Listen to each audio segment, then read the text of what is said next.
Hello दोस्तों, welcome back to our channel. आप सभी को का एग्ज़ाम झारखंड पॉलिटेक्निक का एंट्रेंस एग्ज़ाम 12 जुलाई को आप लोग का पेपर है। आज आप लोग का 8 तारीख हो गया और आज आप लोग का लगभग शाम तक आपके ऑफिशियल वेबसाइट पर प्रॉपर तरीके से एडमिट कार्ड डाउनलोड होना शुरू हो जाएगा। अभी लिंक एक्टिवेट नहीं हुआ है। जैसे ही लिंक एक्टिवेट होता है आपको हमारे चैनल पर इसकी जानकारी मिल जाएगी। आपको कैसे डाउनलोड करना होगा स्टेप बाय स्टेप आपको बता दिया जाएगा, तो इसका टेंशन आपको नहीं लेना है। बाकी सारा चीज़ आपको पहले से पता है ही, कैसे आप लोग को प्रैक्टिस सेट लगाना है, कितना क्वेश्चन कितना नंबर क्या आता है। अब ज़्यादा समय नहीं है तो आप आ जाइएगा, पूरे प्लेलिस्ट के क्वेश्चंस को प्रैक्टिस सेट जितने भी कराएं देख लीजिएगा, क्योंकि हर एक क्वेश्चन काफ़ी इंपॉर्टेंट है आपके एग्जाम के लिए। तो जैसे हर रोज़ प्रैक्टिस सेट लगाते हैं, जो रेगुलर कैंडिडेट है उनको तो पता है। बाकी जो जिनको नहीं पता होगा, अभी जैसे एक कैंडिडेट का कमेंट आया था कि कितने क्वेश्चन कितने नंबर के आते हैं, कितना टाइमिंग दिया जाता है, तो हर एक वीडियो में आपको प्रॉपर तरीके से हर रोज़ बताता हूँ, ठीक है। तो ये चीज़ें अब पूछने वाली चीज़ नहीं रहेगी। तो चलिए बिना किसी टाइम वेस्ट किए पहला क्वेश्चन देखते हैं। जैसे कि हर रोज़ प्रैक्टिस सेट लगाते हैं वैसे ही आपको देखना है, लास्ट में आपको बताना है कितने क्वेश्चन आप सही कर पा रहे हैं। पहला क्वेश्चन देखिए, सेविंग दर्पण दाढ़ी बनाने के चश्मे, शीशे और गाड़ियों के हेडलाइट में क्रमशः किस दर्पण का उपयोग किया जाता है? बताइए। सेविंग जो मिरर होता है उसमें और कार के हेडलाइट में, दोनों एक क्वेश्चन में दो क्वेश्चन, या तो ये सिंगल क्वेश्चन आपको एग्जाम पेपर में आएगा या फिर मतलब दो क्वेश्चन नहीं देगा, एक ही क्वेश्चन देगा, लेकिन आपको दोनों राइट आंसर टिक लगाना है। दोनों पता होना चाहिए और दोनों में ही अवतल दर्पण का यूज किया जाता है। Concave mirror third option right answer हो जाएगा। नेक्स्ट क्वेश्चन नंबर सेकेंड देखिए, बादलों वाले दिन सामान्य दिनों की तुलना में अधिक गर्म क्यों महसूस होते हैं? कुछ क्वेश्चन आपके कंक्लूजन वाले भी होते हैं, इस प्रकार से आपके एग्जाम में पूछे जाते हैं, तो इसका भी राइट आंसर आपको टिक लगाना है। कैसे, क्या कारण है? तो क्योंकि बादल द्वारा जो पृथ्वी द्वारा छोड़ी गई विकिरण ऊष्मा होता है, विकिरण ऊष्मा यानी कि इंफ्रारेड रेडिएशन, उसको वापस परावर्तित कर देता है, ठीक है, तो रिफ्लेक्ट कर देता है। तो सेकेंड ऑप्शन इसका राइट आंसर हो जाएगा। इसीलिए जो बादल जब करता है तो ज़्यादा गर्मी महसूस होता है, ठीक है। Next question number third, transformer किस सिद्धांत पर कार्य करता है और इसका मुख्य कार्य क्या है? तो इस प्रकार से क्वेश्चन आपके एग्जाम में पूछे ही जाएंगे और आपको राइट आंसर टिक लगाना है। कई बार आपको बताया हूँ, म्यूचुअल इंडक्टेंस प्रत्यावर्ती धारा एसी के वोल्टेज को बढ़ाने या फिर घटाने के लिए। तो सेकेंड ऑप्शन अगर कहीं भी आता है अन्योन प्रेरण तो आपको टिक लगा देना है। सेकेंड ऑप्शन राइट आंसर हो जाएगा, ठीक है। क्वेश्चन नंबर फोर देखिए, संतृप्त हाइड्रोकार्बन जो सैचुरेटेड हाइड्रोकार्बन जैसे कि मीथेन मुख्य रूप से किस प्रकार के रासायनिक अभिक्रिया प्रदर्शित करते हैं? तो जो सैचुरेटेड हाइड्रोकार्बन होते हैं जैसे कि मीथेन, इसमें किस प्रकार की रिएक्शन होती है? तो इसमें प्रतिस्थापन अभिक्रिया होता है, मतलब कि डिस्प्लेस कर देता है, ठीक है। तो सेकेंड ऑप्शन राइट आंसर हो जाएगा। Next question number five, cinema के पर्दे, सिनेमा स्क्रीन पर बनने वाला प्रतिबिंब किस प्रकृति का होता है? और सबसे ज़्यादा क्वेश्चन आपके यहीं से पूछे जाते हैं। ऑप्टिक्स के हर एक क्वेश्चन जो कि आपको टाइप वाइज भी कराया हूँ वो भी देख लीजिएगा, ठीक है। चैप्टर वाइज शायद दो या तीन हमने पहले प्रैक्टिस सेट में ऑलरेडी करा दिए हैं। तो बताइएगा, राइट आंसर टिक लगाइए और यहाँ से क्वेश्चन पूछे ही जाएंगे। तो वास्तविक और उल्टा होता है रियल एंड इन्वर्टेड। जो सिनेमा के पर्दे पर प्राप्त प्रतिबिंब होता है किस प्रकार का होता है? तो वास्तविक और उल्टा, सेकेंड ऑप्शन राइट आंसर हो जाएगा। क्वेश्चन नंबर सिक्स देखिए, रसोई के नॉन स्टिक बर्तन, जो नॉन स्टिक बर्तन होते हैं उसमें खाना न चिपकने के लिए किस विशेष प्लास्टिक या बहुलक पॉलीमर्स की परत चढ़ाई जाती है? पॉलीमर्स ये सब में ट्वेल्थ में आपको पढ़ना था और ये क्वेश्चन आपके एग्जाम में पूछे जाते हैं। भले ही आपका 10th लेवल का एग्जाम है लेकिन फिर भी पूछे जाते हैं, तो पढ़ना आपका काम है। और टेफ्लॉन की परत चढ़ाई जाती है और ये के पॉलीमर्स है, सेकेंड ऑप्शन राइट आंसर हो जाएगा। बाकी मैंने पहले आपको बताया बैकेलाइट का यूज कहाँ होता है, नायलॉन क्या होता है, पीवीसी, पॉलीविनाइल क्लोराइड, ये सारे चीज़ मैंने पहले बता दिया है, ठीक है। नेक्स्ट क्वेश्चन नंबर 7, एक कार्बनिक यौगिक ए सोडियम धातु के साथ तेजी से अभिक्रिया करके बी उत्सर्जित करता है और क्षारीय KMnO4 के साथ गर्म करने पर एथेनोइक अम्ल में ऑक्सीकृत हो जाता है। यौगिक ए और गैस बी की पहचान कीजिए। इस प्रकार से क्वेश्चन अब काफ़ी पूछने लगा है एग्जाम में, तो हर एक क्वेश्चन को अच्छे से देखना है और राइट आंसर क्या हो जाएगा? जो यौगिक कंपाउंड ए है एथेनॉल, और जो गैस निकलेगा ये हाइड्रोजन गैस निकलेगा। सेकेंड ऑप्शन राइट आंसर हो जाएगा। नेक्स्ट क्वेश्चन, क्वेश्चन नंबर 8 देखिए, जब किसी एस्टर को सोडियम हाइड्रोक्साइड NaOH के साथ उपचारित किया जाता है तो अल्कोहल और कार्बोक्सिलिक एसिड का सोडियम लवण प्राप्त होता है। इस प्रक्रिया को साबुनीकरण कहते हैं। अब यहां तक हो गई आपको सिर्फ समझाने वाली चीजें। नेक्स्ट क्वेश्चन शुरू होता है यहां से, इसके विपरीत अल्कोहल और कार्बोक्सिलिक अम्ल से एस्टर बनाने की क्रिया को क्या कहते हैं? क्योंकि ये तो मैंने आप लोगों को सैप्नोफिकेशन के बारे में कई बार क्वेश्चन आपको बताया है, जो रेगुलर कैंडिडेट है उनको पता है। अब इसके बाद जो एस्टर बनाने की क्रिया क्या कहलाती है ये आपको बताना है। तो देखो क्वेश्चन कितना लंबा है, लेकिन क्वेश्चन सिर्फ मतलब देखा जाए तो एकदम मतलब छोटा सा है। एस्टर बनाने की क्रिया को एस्टरीकरण कहा जाता है। अब जिसको नहीं पता है वो भी राइट आंसर इसका टिक लगा देंगे, और जो पहले कभी पढ़े ही नहीं है, कभी प्रैक्टिस सेट लगाया ही नहीं है, सोचेंगे कि इतना बड़ा क्वेश्चन आ गया और कोई ना कोई ऑप्शन लगा कर आ जाएंगे, बल्कि क्वेश्चन में पूछा कुछ नहीं है। सेकेंड ऑप्शन राइट आंसर हो जाएगा। नेक्स्ट क्वेश्चन, क्वेश्चन नंबर 9, निम्नलिखित में से कौन सा यौगिक काले सफेद फोटोग्राफी में उपयोग किया जाता है और सूर्य के प्रकाश में इसका अपघटन हो जाता है? तो देखो क्वेश्चन देखने से आपका लेवल कॉन्फिडेंस भी बढ़ता है, ठीक है। अब जो क्वेश्चन आपको कुछ भी नहीं पता, दो ऑप्शन अगर आप एलिमिनेट कर लेते हो तो कुछ ना कुछ क्वेश्चन जो नहीं भी जानते हैं वो भी सही हो जाएगा, ठीक है। तो राइट आंसर क्या हो जाएगा, पहले आपको बताया है सिल्वर ब्रोमाइड होता है या फिर सिल्वर क्लोराइड भी आ जाता है, तो आपको राइट आंसर टिक लगा देना है, ठीक है। फर्स्ट ऑप्शन राइट आंसर हो जाएगा। वैसे सिल्वर ब्रोमाइड ही देता है ज़्यादातर क्वेश्चन में। नेक्स्ट क्वेश्चन, क्वेश्चन नंबर 10, एक चुंबकीय क्षेत्र में रखे धारावाही चालक पर लगने वाले बल का मान अधिकतम मैक्सिमम कब होता है? जब धारा और चुंबकीय क्षेत्र के पास के बीच का कोण 90 डिग्री हो, जब धारा और चुंबकीय क्षेत्र परस्पर समांतर 0 डिग्री हो, और जब 180 डिग्री हो, या फिर बल हमेशा समान रहता है, कोण पर निर्भर नहीं करता। तो दो ऑप्शन तो आपको यहीं पे हटा देना है। अब आपको टिक लगाना है कि जब धारा और चुंबकीय क्षेत्र के बीच का कोण 90 डिग्री होता है या फिर 0 डिग्री होता है। तो मैंने आपको बताया है जब परपेंडिकुलर होता है 90 डिग्री होता है तो सबसे ज्यादा अधिकतम होता है maximum. First option right answer हो जाएगा। क्वेश्चन नंबर 11, जब जल में थोड़ी मात्रा में अम्ल मिलाकर यानी एसिड मिलाते हैं तो उसका विद्युत अपघटन इलेक्ट्रोलाइसिस किया जाता है, तो एनोड पर कौन सी गैस मुक्त होती है, मतलब कौन सी गैस रिलीज होती है और क्यों? देखो केवल ये क्वेश्चन में पूछा है कि कौन सी गैस रिलीज होती है एनोड पर या फिर कैथोड पर। बाकी इतना आपको डिटेल में नहीं पूछा जाएगा कि क्यों रिलीज होती है, बस इतना आपको राइट आंसर लगाना है। तो ऑक्सीजन गैस रिलीज होती है, और सेकेंड ऑप्शन राइट आंसर हो जाएगा, ठीक है। चलिए अगला क्वेश्चन देखिए। क्वेश्चन नंबर 12, आधुनिक आवर्त सारणी के किसी आवर्त में बाएं से दाएं जाने पर इलेक्ट्रॉन बंधुता या फिर इलेक्ट्रॉन लब्धि एंथैल्पी, इलेक्ट्रॉन गेन एंथैल्पी पर क्या प्रभाव पड़ता है?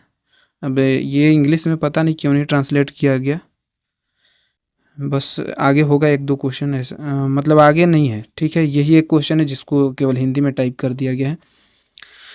तो क्या होगा? अच्छा, सबका ऑप्शन सेकेंड ही ऑप्शन है क्या? हर एक क्वेश्चन करा रहा हूँ सेकेंड सेकेंड ऑप्शन दिया जा रहा है, तो इसका भी सेकेंड ही ऑप्शन है। सामान्यतः बढ़ती है। देखिए जब भी इलेक्ट्रॉन लब्धि लब्धि एंथैल्पी जो होती है, इलेक्ट्रॉन गेन एंथैल्पी, जब आधुनिक आवर्त सारणी में आवर्त में बाएं से दाएं जाते हैं तो ये क्या होता है? बढ़ते जाता है, और सेकेंड ऑप्शन राइट आंसर हो जाएगा। चलिए अगला क्वेश्चन देखिए, क्वेश्चन नंबर 13, एक सीधे धारावाही चालक तार में विद्युत धारा नीचे से ऊपर की ओर बह रही है। ध्यान दीजिए नीचे से ऊपर की ओर, तो तार के पूर्व की ओर स्थित किसी बिंदु पर चुंबकीय क्षेत्र की दिशा क्या होगी? राइट आंसर टिक लगाइए, और हर बार की तरह सेकेंड ऑप्शन इसका राइट आंसर नहीं होगा, ठीक है। फर्स्ट ऑप्शन राइट आंसर हो जाएगा, उत्तर की ओर होती है चुंबकीय क्षेत्र की दिशा, ठीक है। तो फर्स्ट ऑप्शन राइट आंसर हो जाएगा। क्वेश्चन नंबर 14 देखिए, आधुनिक आवर्त सारणी के किसी आवर्त पीरियड में बाएं से दाएं जाने पर, सबसे ज्यादा क्वेश्चन देखो इसी से रखा हूं आपका पीरियोडिक टेबल से, क्योंकि यहाँ से क्वेश्चन पूछे जाते हैं और मैं इसका टाइप वाइज नहीं करा पाया था, तो लगभग क्वेश्चन आपको करा ही दिया हूँ, ठीक है, प्रैक्टिस सेट के माध्यम से। तो उस तत्व की आयनन ऊर्जा या फिर आयनन विभव पर क्या प्रभाव पड़ता है, बताइए? घटती है या फिर बढ़ती है? तो आयनन ऊर्जा या फिर आयनन विभव क्या होगा, जब बाएं से दाएं जाते तो बढ़ता है और दाएं से बाएं जाएगा तो घटेगा। तो राइट आंसर सेकेंड ऑप्शन हो जाएगा। क्वेश्चन नंबर 15 देखिए, जंग लगने के लिए थोड़ा सा क्वेश्चन को लेवल बढ़ाया हूँ और इसमें देखो मैं मान सकता हूँ कि आप 25 में 15 प्लस सही कर देना, ठीक है। बस इतना ही टारगेट आपको दिया जा रहा है। जंग लगने के लिए वायु, ऑक्सीजन और नमी, जल दोनों की उपस्थिति अनिवार्य है, ठीक है। लोहे को जंग बचाने के लिए क्रोमियम लेपन या फिर एनोडीकरण के अलावा मिश्र धातु बनाया जाता है। अब ये क्वेश्चन केवल पढ़ने के लिए हो गया, असली क्वेश्चन यहाँ से शुरू हो रहा है। जब लोहे में निकेल और क्रोमियम मिलाया जाता है तो कौन सी मिश्र धातु प्राप्त होती है, ये बताइए। पीतल के लिए बताएं क्या मिलाया जाता है, और कांसा के लिए बता दिए, जर्मन सिल्वर के बारे में बताएं, और ट्रिक भी बताया था शायद मेंबरशिप वाले में कि पीतल में पी ताजी तांबा और जिंक मिलाया जाता है, कांसा में तांबा और टीन। इसी प्रकार से हर एक मिश्र धातु अलग से क्वेश्चन आपको कराया था, ठीक है। तो राइट आंसर इसका क्या हो जाएगा, किसमें क्रोमियम और निकेल मिलाया जाता है, तो स्टेनलेस स्टील इसी से बनता है। थर्ड ऑप्शन राइट आंसर हो जाएगा। चलिए क्वेश्चन नंबर 16 देखिए, दो हीटर कुंडली हीटर कोइल्स के प्रतिरोध रेजिस्टेंस दिए हैं क्रमशः R1 और R2, लेकिन यहाँ पर ध्यान दीजिए R1 क्या है, R2 से बड़ा है R1 का मान। यदि इन्हें समान विभवांतर सेम वोल्टेज वाले मुख्य स्रोत के समानांतर यानी कि पैरेलल में जोड़ा जाता है तो किसमें अधिक ऊष्मा उत्पन्न होगी, R1 में अधिक होगी या फिर R2 में। तो जो ऊष्मा होता है, हीट होता है, ये रेजिस्टेंस के व्युत्क्रमानुपाती होता है, मतलब कि सबसे ज़्यादा हीट उसी में उत्पन्न होगा जिसका रेजिस्टेंस कम होगा। तो यहाँ R2 का कम है तो R2 में ज़्यादा उत्पन्न होगा, तो R2 में अधिक ऊष्मा उत्पन्न होगी। सेकेंड ऑप्शन राइट आंसर हो जाएगा। क्वेश्चन नंबर 17 देखिए, एक अवतल दर्पण के सामने रखी वस्तु का आभासी वर्चुअल और सीधा प्रतिबिंब बनता है। इस स्थिति में दर्पण द्वारा उत्पन्न आवर्धन मैग्निफिकेशन m का चिन्ह और मान क्या होगा, ऋणात्मक होगा धनात्मक होगा। तो ये तो पहले कई बार बता दिया हूँ कि धनात्मक ही होगा। अब आपको बताना है एक से बड़ा होगा या फिर एक से छोटा होगा। तो ये भी क्वेश्चन आपको पहले बताया हूँ कि एक से बड़ा होता है मैग्निफिकेशन जब ये सीधा बनेगा और आभासी बनेगा तो, ठीक है। तो सेकेंड ऑप्शन राइट आंसर हो जाएगा। बाकी देखते हैं आप कितना क्वेश्चन याद कर पाए हैं अभी तक, और नहीं समझ में आ रहा है या फिर कुछ भी नहीं देखे हैं। अगर देख भी लिए हैं तो एक बार फिर से मैं आपको कहूँगा कि जाइए प्रैक्टिस सेट जितने भी कराएं एक बार फिर से दोबारा देखिए, ठीक है। एग्जाम से अब ज़्यादा समय है नहीं तो देख लीजिएगा फटाफट, ठीक है। 2x पर देखिए, 3x पर देखिए, कैसे भी करके आपको देख लेना है। क्वेश्चन नंबर 18, आधुनिक आवर्त सारणी के किसी आवर्त पीरियड में बाएं से दाएं जाने पर तत्वों की अम्लीय प्रकृति एसिडिक कैरेक्टर ऑफ ऑक्साइड्स पर क्या प्रभाव पड़ता है जब बाएं से दाएं जाते हैं। तो सबसे ज़्यादा क्वेश्चन आज इसी से लिया था, पीरियोडिक टेबल से क्वेश्चन पूछे जाते हैं आपके एग्जाम में। और ऑक्साइड की अम्लीय प्रकृति घटेगी और या फिर ऑक्साइड की अम्लीय प्रकृति बढ़ेगी। तो बाएं से दाएं जाते हैं तो अम्लीय जो एसिडिक कैरेक्टर है ये क्या होता है, बढ़ते जाता है। तो ऑक्साइड की अम्लीय प्रकृति बढ़ती है। वहीं दाएं से बाएं लिखा रहेगा तो ये भी ध्यान रखना है कि घट जाएगी। तो सेकेंड ऑप्शन इसका राइट आंसर हो जाएगा। क्वेश्चन नंबर 19 देखिए, एक हाइड्रोकार्बन X ब्रोमीन जल ब्रोमीन वाटर के लाल भूरे रंग को उड़ा देता है। इस प्रकार से भी क्वेश्चन आपके एग्जाम में पूछे जा रहे हैं, उदासीन कर देता है, ठीक है। यह हाइड्रोकार्बन निम्नलिखित में से कौन सा हो जाता है, हो सकता है। तो ब्रोमीन जल के लाल भूरे रंग को उड़ा देता है और हाइड्रोकार्बन एथीन होता है। और एथीन का फॉर्मूला ही पता होना चाहिए, हो सकता है आपको फॉर्मूला दे दे। मेथीन, एथीन, प्रोपेन सारा चीज़ का आपको बताया हूँ, ठीक है। CH4 C2H4 ये सारा चीज़ मैंने पहले बता दिया, ठीक है, तो बताने की जरूरत है नहीं। चलिए अगला क्वेश्चन देखिए, क्वेश्चन नंबर 20, सीधे चालक तार में बहने वाली विद्युत धारा के कारण उत्पन्न चुंबकीय क्षेत्र रेखाओं की दिशा ज्ञात करने के लिए किस नियम का उपयोग करते हैं। यहाँ से भी एक क्वेश्चन पूछा जाता है हर साल, तो लगभग क्वेश्चन यहाँ से भी करा दिया हूँ। और फ्लेमिंग का वाम हस्त नियम, फ्लेमिंग का दक्षिण हस्त नियम। राइट आंसर हो जाएगा मैक्सवेल का दक्षिण हस्त अंगुष्ठ नियम, right hand thumb rule. Third option right answer. Next question, question number 21, Faraday के विद्युत चुंबकीय प्रेरण के नियम के अनुसार प्रेरित विद्युत वाहक बल इंड्यूस्ड EMF इलेक्ट्रोमोटिव फोर्स किसके समानुपाती होता है। काफ़ी इंपॉर्टेंट क्वेश्चन है। और चुंबकीय फ्लक्स के परिवर्तन के दर क्या होता है, rate of change of magnetic flux. Second option right answer हो जाएगा। फॉर्मूला पता होगा तो सारा क्वेश्चन आसान है, बाकी ऐसे तो आपको समझ नहीं आ रहा होगा, ऊपर ऊपर से जा रहा होगा। क्वेश्चन नंबर 22, यदि पृथ्वी की त्रिज्या को अपरिवर्तित रखते हुए उसका द्रव्यमान मास 1% बढ़ा दिया जाए तो पृथ्वी की सतह पर गुरुत्वीय त्वरण जी पर क्या प्रभाव पड़ता है? मास 1% बढ़ा दिया जाएगा तो ग्रेविटेशनल जो होता है, ग्रेविटेशनल एक्सीलरेशन, ये भी 1% बढ़ जाएगा क्योंकि डायरेक्टली प्रोपोर्शनल होता है। सेकेंड ऑप्शन राइट आंसर होगा। क्वेश्चन नंबर 23 देखिए, आधुनिक आवर्त सारणी के किसी आवर्त पीरियडिक में बाएं से दाएं जाने पर तत्वों की विद्युत ऋणात्मकता पूछा है। यहाँ पर इलेक्ट्रोनिगेटिविटी पर क्या प्रभाव पड़ता है? अच्छा, जब बाएं से दाएं जाएंगे तो विद्युत ऋणात्मकता ये बढ़ती है, ठीक है। फर्स्ट ऑप्शन राइट आंसर हो जाएगा। और क्वेश्चन का लेवल थोड़ा सा रखा था, घबराइएगा नहीं, ठीक है। हर प्रकार के क्वेश्चन आपके एग्जाम में पूछे जाते हैं, ये नहीं कि केवल हार्ड ही क्वेश्चन आएंगे, ठीक है।